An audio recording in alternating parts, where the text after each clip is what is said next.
Hi, everyone. Welcome. We're so happy to see you here as you're getting in and getting settled. Just wanted to say welcome. I see a lot of folks. Thank you so much for joining us today. So we are going to go ahead and get started right away as to be respectful of everyone's time. Hi, Juan Pablo. Good to see you. My name is Jenny Gibson. I believe I've met or communicated with most, if not all of you. I'm the Director of Family Engagement and Philanthropy here at Alfred University, and we're so excited to be hosting our first webinar of this semester. We'll have two more later, so we hope to see you there as well. And today I will pass it over to Max in just a moment. But before that, I wanted to just give a few clerical notes. So you'll notice that you're muted. If you have questions that pop up anytime during this presentation, please go ahead and put those in the chat and I will make a note of those and I'll ask them to Max at the end.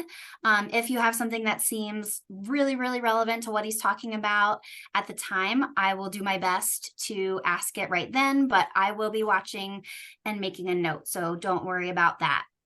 I believe that is all of the notes that I have. So I'm going to go ahead and pass it over to Max to get started. And maybe Max, if you want to introduce your Yeah, fellow staff. yeah, absolutely. Good afternoon, everyone. My name is Max Koskoff. I use he, him, his pronouns. Hello from a very snowy Alfred today. It is typical January weather here in Alfred, New York. And I hope your students are surviving the, we'll say, winter conditions. Um, so with me today, I have Kevin Trudell, who is my associate director for housing and assignments operations, really. And usually, when we talk about housing operations, usually he or I are the people who um, work through the problems, work through the issues with students and or parents. So I wanted you all to be able to put a face to Kevin as well as to me. For this time period. The intent of the webinar this afternoon is really to talk about housing selection. I mean, if you have other concerns, problems, questions, please put them in the chat like Jenny suggested. But really, the intent is for you all to understand, to be able to support your student through the housing selection process. Because it is a bit, I don't want to say intimidating. It is a bit sometimes convoluted and confusing, though, if you've never gone through it. Um, so we're going to do a recap. We're going to kind of talk you through some of the more finite slash specific experiences, components of it. And then at the end, we'll leave some time for some questions. So I'm going to, hopefully you can see my screen still. I know we tested this, but there we go. And we're off. So our first topic, this is our quick agenda: housing policy, the waiver request process, accommodations, how to select your housing and meal plan as a returning student. And that's the key difference is we do returning selection differently than we do our first year student selection. And then the processes and help there are for students. So housing selection is the process in which we have students have the opportunity to select their rooms and roommates for the upcoming year. The goal is to provide a fair process for all students, but the important thing is due to the interest of housing selection, we often, students often think, well, I can't necessarily, I'm not happy because they don't get their first preference of their hall or room. Um, but our goal is to really kind of work through those issues throughout the summer, work with the student. So that way we actually do end up putting them in a successful living environment. Um, Happiness and success, even though they're correlated, they're not necessarily the same thing. So we really drive for that success portion. Um, so Waivers. Waiver, the Alfred University has a residency waiver policy, which if you search housing waiver on our website, you can easily find. This is that policy written. It basically dictates Alfred is a live on campus, is a residentially based campus. We believe in the power of residential education and the component and the tie-in and the intersections with academia. So we want our students to live on campus. We expect our students to live on campus for all 4 years unless they meet one of these requirements, which is married in a legal partnership, providing direct care for a legal dependent. They're of 23 years of age or older. They're an honorably discharged veteran of the U.S. Armed Forces, and then you need to provide the necessary documentation. The student already possesses a bachelorate degree from an accredited institution. And we do have some students who come live on campus for their master's or their second bachelor's. But that's that. And then the two bigger ones are completing an academic approval, co-op internship, study abroad, that is not within a commutable distance. And then the biggest one that we often find is residing with a parent or court appointed legal guardian at a permanent address, which is 60 miles or 30 miles, depending upon when you've enrolled, when the student is enrolled. Now, with that, if you did that once, you actually have to do it year over year. So in March, we reopen the housing waiver portion and we ask students to just reapply. If they got it 1 year, 99% chance they're going to get it again. For their second year, we just have to go through the process again, especially with the court appointed or parent person and their commuting. The other one that is the top one, which I actually missed, is living on campus for 6 semesters. And you need to have a 3.0 GPA as a cumulative GPA to be removed from campus housing or waive off of campus housing, as well as go to a community session. All of these markers and requirements are also in the students housing portal, as well as their application, as well as known throughout the institution. And you are actually the first, how do I want to say this? You're actually the first people who are really kind of getting this information this year, as we plan to launch our room campaign, room selection stuff next week. The biggest thing from this slide, because I don't want to read word for word where I don't have to, is do not sign a lease without being approved if you have a student who is trying to live off campus. And hopefully they're not, but if you do, I just have to say, please do not sign a lease without being approved in writing, as you will end up, if you're not approved, you're going to end up paying for both a lease potentially and living on campus. And students should fill out a housing application and the waiver application simultaneously. That way they can be in both processes at once. We review waivers usually starting around April, and we basically review them once a week from April to end of school. So our next big process is the accommodations process. Housing accommodations, I should say. Residential life is not necessarily a part of the housing accommodations process. Most people think we are, as they are our buildings. That's some common sense thinking. However, based upon our own processes as an institution, that is run through the Center for Academic Success. If your student already has a housing accommodation, it rolls over. Unless there is a specific end date, which they've stopped doing. But unless there's a specific end date, they have a housing accommodation and it rolls over. What we do is we contact anyone who is approved by March 3rd, and then we give them the opportunity to pick their respective assignment in front of other people. That way it is a fair process for people who need accommodations.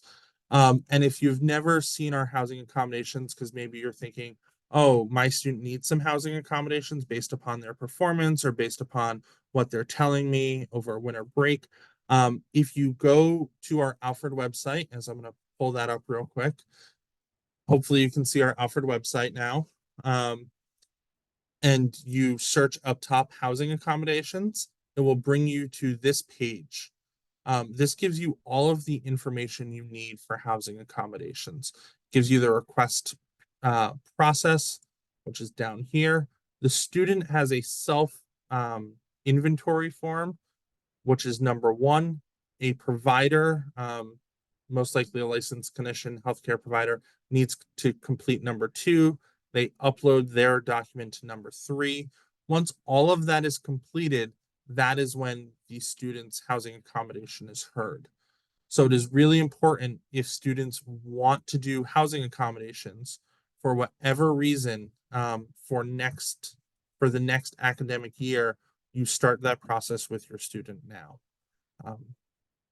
Because if we wait until March 3rd or April, then it's not necessarily supporting them in their housing opportunities because we're at that point of just trying to make it work and there's a wait list and other things that kind of fall into place.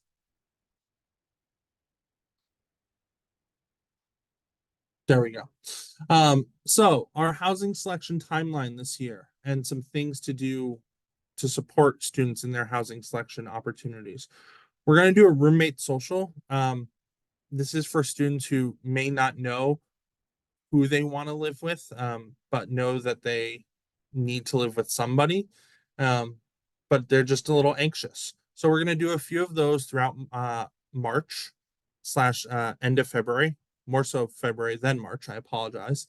And then we're also going to do tours of the buildings. Not all students have been in every single building, so we really want to give students the best ability to understand what living in that environment looks like. So that is kind of the bonus features that we offer. As I said, medical accommodation processes, we want to place them ahead of selection. So they're due March 1st.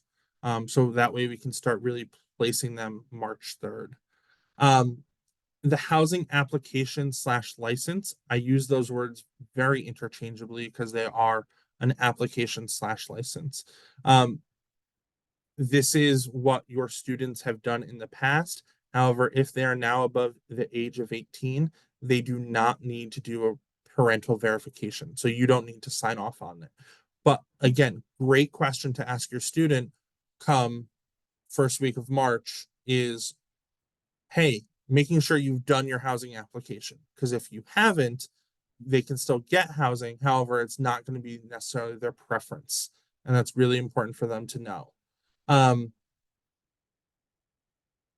Groups and roommate pairings are completed by March 11th, which we'll talk about in a moment. And then March 18th is really when we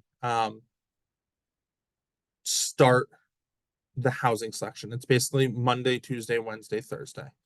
Well, not Tuesday, Monday, Wednesday, Thursday. So we start with our singles on Monday, March 18th. This is done based upon feedback that we got from students last year of they wanted the singles process to go first because if they couldn't get into singles, then they wanted time to go find a last minute group to get into, which is why the next process doesn't start until Wednesday, the March 20th. So again, we're hearing our students, we're hearing their feedback, we're trying to work through that feedback with them.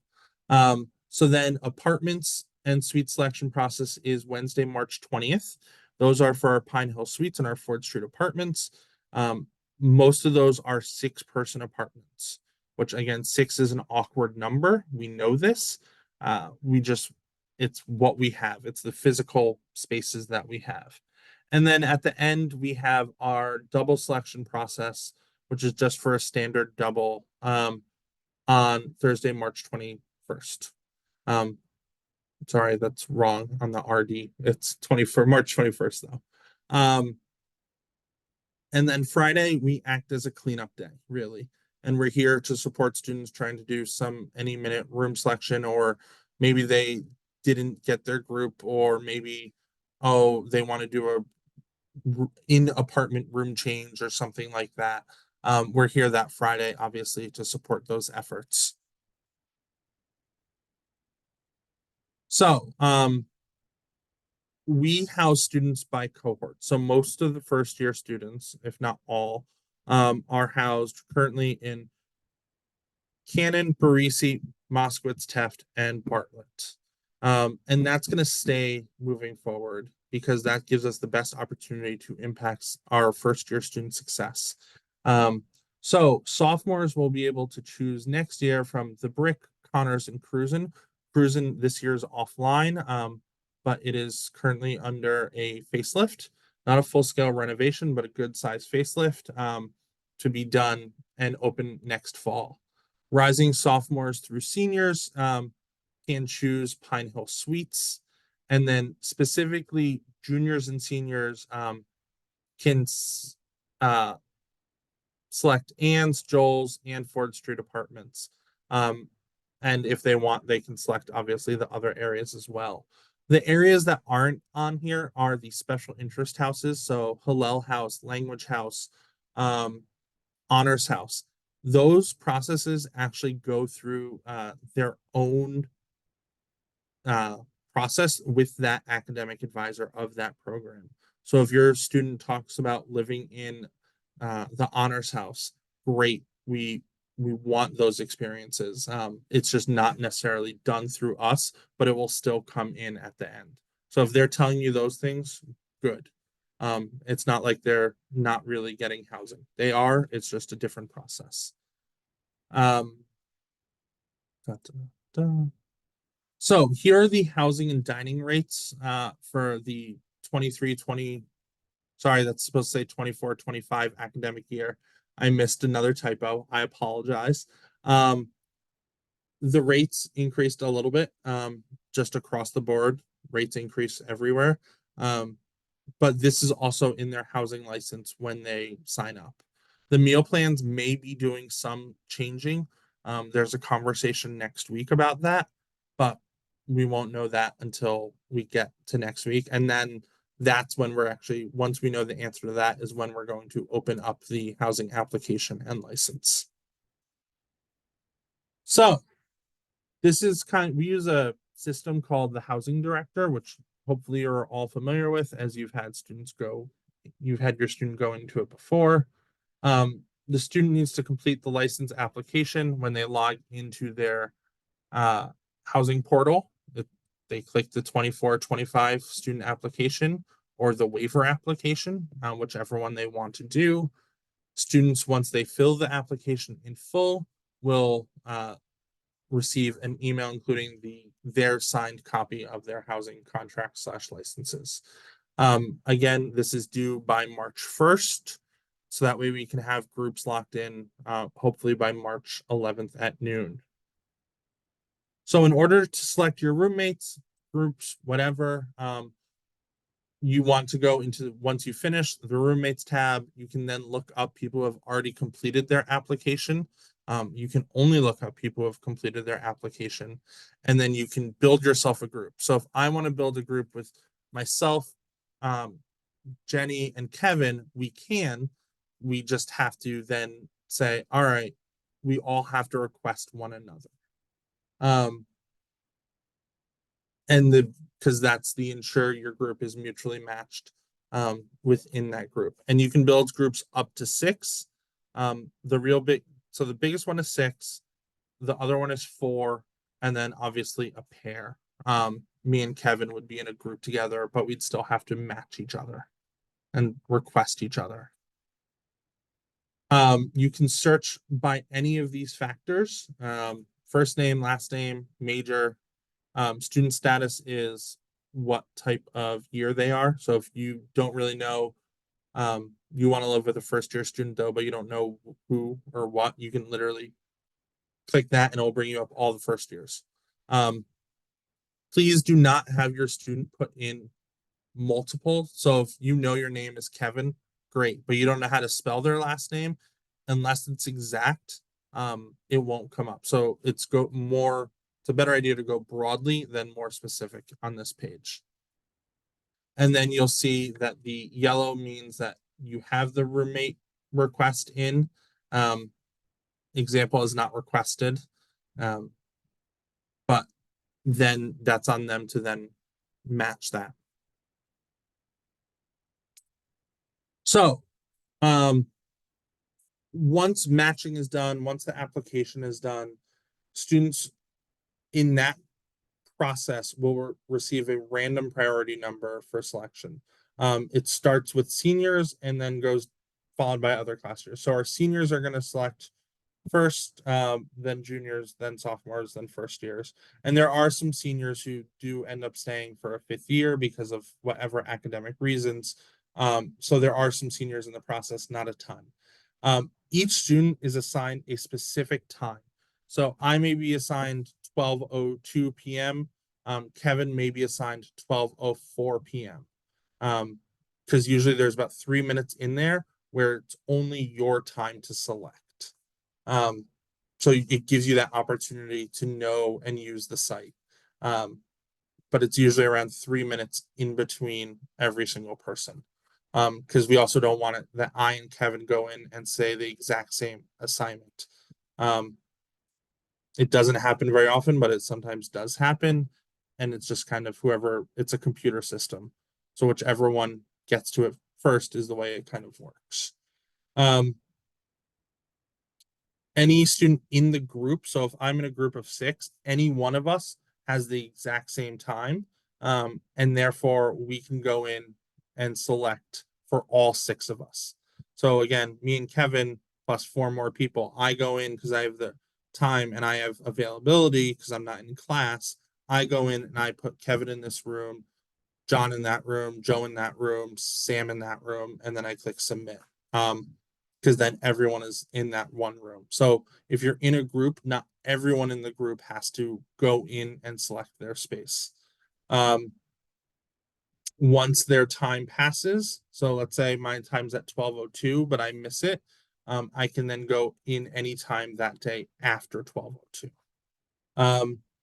The biggest thing that we stress is students must fill their bedroom, suite, apartment completely, which is really why it's important to go to those roommate socials, really try and find someone to live with, unless they are in a designated single. And we don't have a lot of designated singles. If there's a problem with your student comes up that day during room selection, the best way, and this is another great way to support your student and remind your student, is to have them come here to our main office in Bartlett. How it works is it's just kind of packed. There's usually a line out the door, but we're working through those. And it's usually because someone clicked a wrong button or something. It's not hard, but it is sometimes time using our time wisely. So instead of trying to do phone calls, emails, and in person, we really just want students to come here directly. This goes again to the dates. Students who fail to select their own room, though, by March 22nd, and they are actually registered for classes, we will place them in a room by April 1st. And we will kind of fill in those spaces that exist. We have waiting lists. Waiting lists start the Monday the 18th with singles, and we really try and work through those. So if your student doesn't get the space that they want, please tell them that they should get put on a waiting list for their specific need. So it's a singles waiting list. It's a 6-person apartment waiting list. It's a 4-person apartment waiting list. We do our best. We work throughout the entire summer. Once we have an availability, we will email that student 48 and we ask a response in 48 hours before we move to the next person. So another way you can support your student is making sure that they're checking their emails over the summer. Because last thing we want to do is say, oh, this is yours, and you don't get back to us. So then we have to move on to the next person.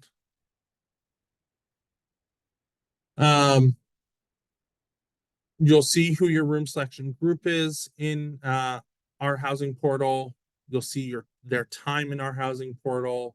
you will be able to see the room that they select. Well, you won't. The student will be able to see the room that they select in our housing portal. Um, and then, like I said, you can fully place different people in different rooms. So let's say I am in that group with Kevin, but I don't want to be Kevin's roommate. I want him to be in a different room. I can put Kevin in a different room if I wanted to. And this is kind of how it just the screens of what things will look like. Ooh, went backwards there. And then at the end, it says, congratulations, your room selection process is complete. Your room assignment has been saved, and your roommates will receive a confirmation email shortly. So until they get to that, it is not complete. Dining plans, as I said, we're waiting on the final confirmation of what dining plans look like. But students can select their dining plan, and they should select their dining plan now. They do get a confirmation of their dining plan in late July/early August, but they can change it through the first week of classes. So I think this is maybe we're wrapping up on our slides. Once completed, all students involved in room selection will receive an email. For room change requests, we really don't want to get into that until midsummer, and we will notify all of the students again via email that room changes are open. If your student or you has any questions about the room selection process, please email residentslife@alfred.edu. It is truly the quickest way we can get back to you. These are some resources I always talk about to add to the student experience. Some of you may know Microfiche already. Dormify is a resource to offer linens and things of that nature. GradGuard is a student renter's insurance. So again, if you have renter's insurance that covers students, great, or your student, I should say. If you don't, though, think about getting GradGuard.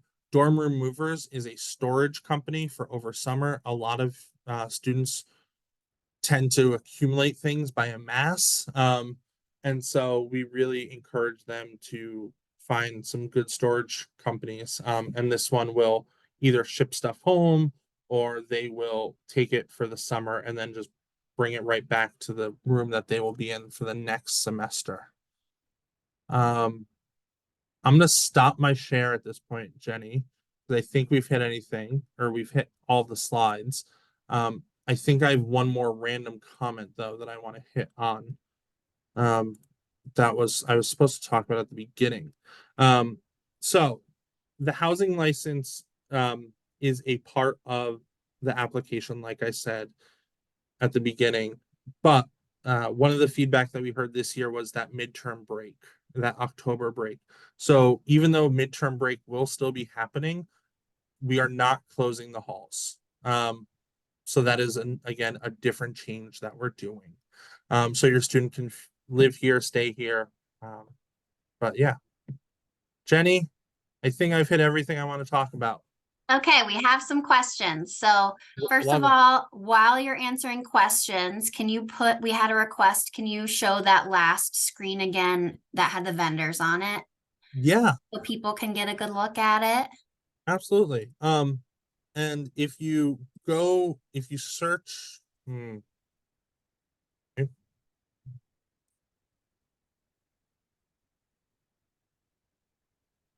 I'm trying. It's PowerPoint. It's um, Oh, it's just saying, no, yeah. You give just me have to one start second. it I'll, over. I Yeah. will. Yeah, I'll. Yeah, while you're doing that, I'm going to take a second to introduce Thomas Orrange. He is our Dean of Student Experience, and we didn't get to shout him out at the beginning. So Tom is here. If you were with us at Family Weekend, you might have heard from him. But Tom, if you want to give a shout or say a few words, you're welcome to. Yeah, hello. As it goes, there's a little difficulty getting on this afternoon, but that's okay. Welcome. We're here to help support your students' experience in the best way possible. I always say that it's the things outside of the classroom when the students feel good about those things, then when they get into the classroom, they can excel academically. So it's one of those things that we really try to make sure that we think about things like housing, like residential communities, in a detailed way and an intentional way to make sure that students feel comfortable in their residence halls so that when they get to their academic piece, they can be successful. So again, if you ever do have questions about the student experience in any way, feel free to reach out to me and I'll get back to you as soon as I can. Thank you so much, Tom. So, Oh yeah, go. instead of trying to get the PowerPoint back on, it's actually on our website. So if you go to Residence Life on our website, Jenny, can you see the website? Is that Yes. working? Great. Yep. So if you go to the Residence Life website and scroll to the bottom, you see these approved Residence Life vendors. And these are the 4 that are approved. There are others which students will hear from, but these are the 4 that we know work, have good relationships with. And when something goes wrong, I know who to contact to say, hey, this went wrong. How do we fix it? But it's just at the bottom of our website. Perfect. Okay, I've got some questions for you. Okay. Number 1, do the suites have kitchens? So, great question. Every building has a common kitchen on this campus. The suites do not have individual kitchens. They have the suites are set up in as you walk into a living room, and then you walk through a little hallway and you have what I'm going to call kitchenette. So there's a common small fridge, a common sink, some cupboards, and then it is a double private bathroom for those 3 rooms. But is it a full kitchen? No. There is a full kitchen in the basement of each suite, though. That was renovated last summer. Because I also think I may know where the next question is for the suites based upon what I just said. Students are also get a microwave in that kitchenette. But if students want to bring like a hot plate or air fryer, they have to bring those. They can keep them in the suites in their room, but they have to then bring them down to the common kitchen because of fire code and how fire code is written for our residence halls. Awesome, thank you. Next question, can a student have the option to pay for a whole room, 2 beds in a suite or apartment? If so, how does he put that into the system? That is a great question. We are currently evaluating what our numbers will look like. So I can't answer that question yet. I would have that student talk to us in advance so that way we can know. It is more, how do I want to phrase this? If we end up doing double buyouts, which is what that is called, we would most likely do it in the Pine Hill Suites and not the Ford Street Apartments. So it is a potential. Is it something we're actively looking at? Yes. Will we know that by the time room selection rolls around? Probably not. So I would encourage your student or that student to have a conversation with either myself or more so I think Kevin is probably the better person to have that conversation with. Awesome, thank you. Here's a question about RAs. So if a student applied to be an RA, when are they selected and when is training and how long is it? That's a great question. And actually gives me a time to plug the RA position. So RA applications are happening right now. I believe they are due the first week of February. If you go onto our Alfred website, or if you tell your student to go on to our Alfred website and go to jobs, they can simply just apply via the jobs tab in our Alfred website. Being an RA at this moment gets you a double room to yourself as the compensation, but you don't pay for that double room. So that bill is then waived. They are notified pre-housing selection. So they're notified usually the Thursday or Friday before spring break, which this year is really early. So it's like March 3rd or 1st that they're notified. And then they have a week to decide and get back to us whether or not they're accepting it, and then we replace them. As for training, training starts August 1st at the moment. That may change, but probably not by much. Awesome. Okay, so here's a question regarding suites. So is there a better chance for a student to get placed in a suite if they choose 4 or 6 person? Are there equal amounts of both? So the suites don't have any 4-person apartments or 4-person suites. They're all 6-person. So if they want to live in the suites, we highly encourage them to find that group of 6 people, and then go in as a group of 6. Okay, so as a follow-up, since it's first come, first serve, when does the application open up for the suites? It says, did I understand correctly that it makes a difference to do it as early as possible and not wait for the deadline? So heard it a little bit differently. As long as you do your application before that March, I'm going back to my own notes here. As long as you do that application, what slide was that? By March 1st, and your roommates do it by March 1st, and you form your group by March 11th, we will get you a suite. Because the suites are honestly one of the more so beds in which we have the most of. So if they find a group of 6 and they're like, yeah, we want to live in the suites, we will make that happen. They will have to wait until they select that day on March 20th, but they'll get a suite if they can fill all 6 beds. Awesome. So also a question about the availability of single rooms. How likely is it that a rising junior could get a single?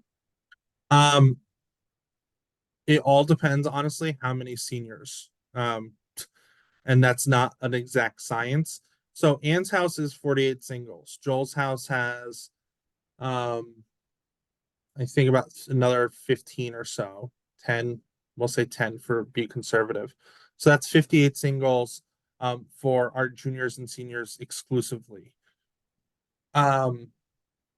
We also then have singles in the Brick, Connors, and Cruisin. Cruisin actually has about 11 singles in it. It's actually the biggest traditional hall for our singles. That isn't Anne's or Joel's. So there are probably around 60 or 70 singles on this campus for our upper class students. And that's really a difficulty. But I can't give an exact science of the odds that a junior will get one or not. Okay, thank you. A clarification question. Yeah. During breaks, do the students have to remove all the items from their dorm room?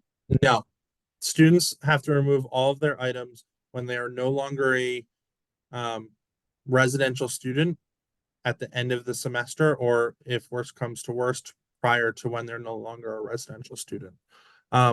Students can keep their items here over any of the breaks. Thank you. They don't have access to their stuff over the breaks, but they can keep their stuff here over the breaks. Perfect. So similar about breaks, this person has a question about people that live more than X miles away and need to come back from breaks early or leave late. How is that arranged? So I think we're talking about the early arrival / late stay process. Yes. That is just a form that we have. We are really trying to get students and kind of, I almost want to say train students to what it looks like in the next step of their life, where dates necessarily aren't flexible and really where people stick to deadlines. And this is kind of our way of doing that and trying to educate students on that. If it is a date that says, oh, the college is closing X date, we are really asking students to be out by X date. If it is the students are arriving back for, I'm going to say, spring semester, we're really trying to have that be the date that students arrive back. If there needs to be, for whatever reason, those are on a individual basis, and those are talked over with myself and Tom. But really, we advise students and their families to really look at the academic calendar to see what those break days are. Thank you. And then as a follow-up, why are the students locked out during breaks? So I guess why do the halls close down during breaks? Usually it's simply because we don't have staff. And we don't want students kind of being on the campus without any type of supervision and or us knowing that they're not here. If students need to stay for breaks, that is a different conversation, but we really just want to be able to support our students in the best way possible.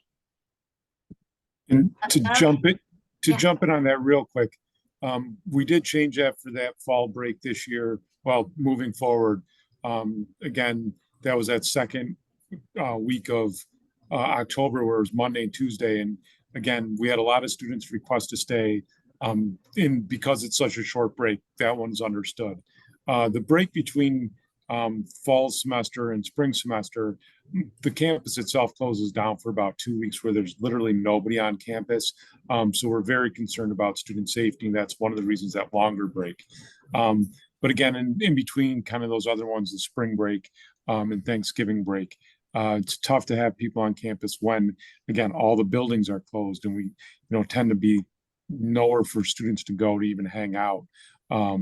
Libraries, Powell Campus Center, some other areas, dining is closed. So we do get to that point where we're concerned about student safety a lot on the breaks. Thank you so much. Here's a logistical question. Are the apartments, Ford Street, Pine Hill, etc., furnished with kitchen items, cookware, dishes, etc.? No, they're not.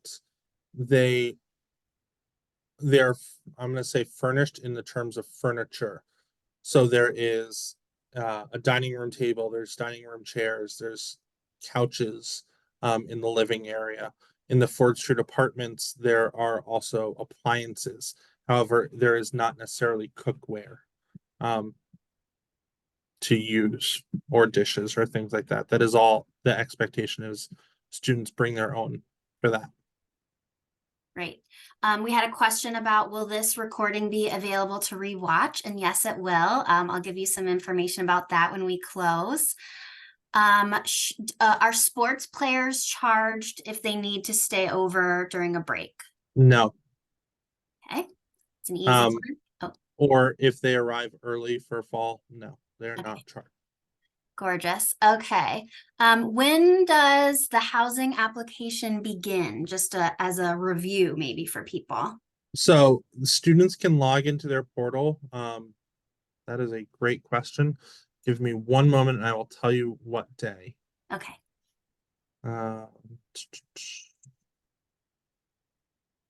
Oh, Kevin says February 1st.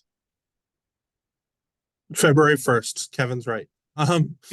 So yes, February 1st, students can log into their portal and review their application / license and fill that out. And then truthfully, as a returning student, it takes roughly about 5 minutes to go through and sign your license, if that, because you're not necessarily answering all of the questions you did as a first-year student.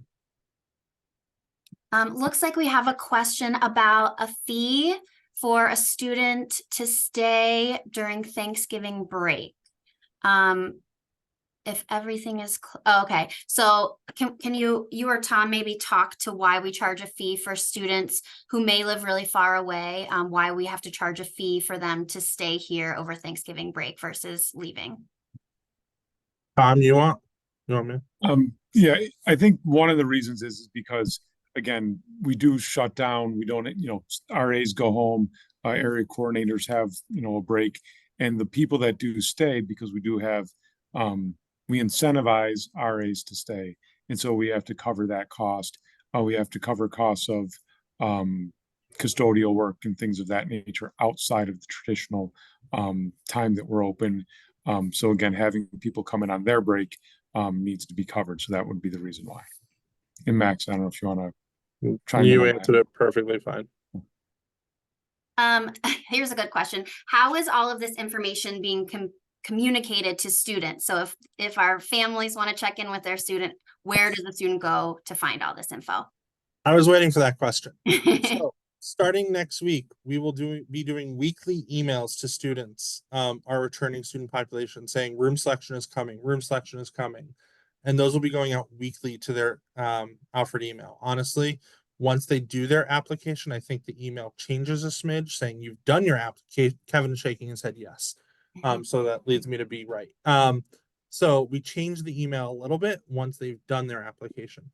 We will be in Powell doing tabling. We will be doing aid. We will be in aid doing tabling. We will be doing information sessions to clubs, to student senate. We'll be doing information sessions to any student who wants to come over the next 3 to 4 weeks. We know how to market the information, but we can only market it so much. The students need to do some action on their end as well. But it will be pretty everywhere. Awesome. Great question. Okay. If your student wants to apply for suites, but one of the roommates would be away for a semester abroad, is that possible? They can still apply. The roommate, though, they wouldn't have that roommate, so they would need to find a different roommate necessarily for that semester. And I highly encourage that person to kind of talk through it with Kevin a little bit more. Okay, I think we have run through the questions that I've gotten. So I'm going to leave just another minute. I'm going to say something in case anyone else has a burning question, submit it now. But thank you so much, everybody, for coming. This has been recorded and you will receive an email later this week with a link. All of our webinars, starting with the 2 that we hosted last year, are posted on our website. So you'll get a link to that. When you get the link, if you don't see it right away, just scroll to the bottom of the page and it will be there for you. If you have any other questions, you can always reach out to me. Dean Orrange has welcomed you to reach out to him as well. Max and Kevin are the same. We got one more question. Before I get to it, I want to have you mark your calendars for our next webinar. It will be on Tuesday, February 27th, also at noon, and will feature our Career Development Center. So you will get an email invitation with all of that good information and the chance to register next week. The question that we just got, are suites co-ed? Great question. Suites can be co-ed if they talk to Kevin. Co-ed cannot be done by room, but it can be done by the suite if they so choose. It is up to the students, and the students need to come talk to Kevin to engage in that dialogue, but we can do that if the students choose, but they are not made that way. So we will not put people of different genders in the same suite on random. But if they request it on, because we want to be there to support our students, we will make that happen. Jenny, I also have one other thing I remembered. So if there are no more questions, I'll say my one other thing. Yeah, that's all I got. Okay. So I just want to kind of close out saying thank you, but also if your student does need support, please have them reach out to their resident assistant, have them reach out to their area coordinator, their graduate resident director. I have an amazing staff who really truly focus on the student success and the student first model here. And if we really want to make that happen, it's not just me, it's not just Kevin. But truly, I have 4 area coordinators, I have 5 graduate resident directors, we have an admin, we have a really large staff, we have 50 RAs, all here to support students. So it's really important that your student is reaching out to these people to get the support that they need if they truly want it, whether it's academic, because we can always resource people out. And my last note, because I have one more, especially as we get into the winter, or as we are in winter, we know our buildings sometimes have some issue here or there. The best way to support your students when they have building problems, whether it's temperature, whether it's a window, whether it's the sidewalk isn't salted in front of their building, have them put in a physical plant work order. Because those are honestly red almost 24 hours a day by our facilities team, and they can really respond much quicker to the incident than I or Kevin or coming here can. Awesome.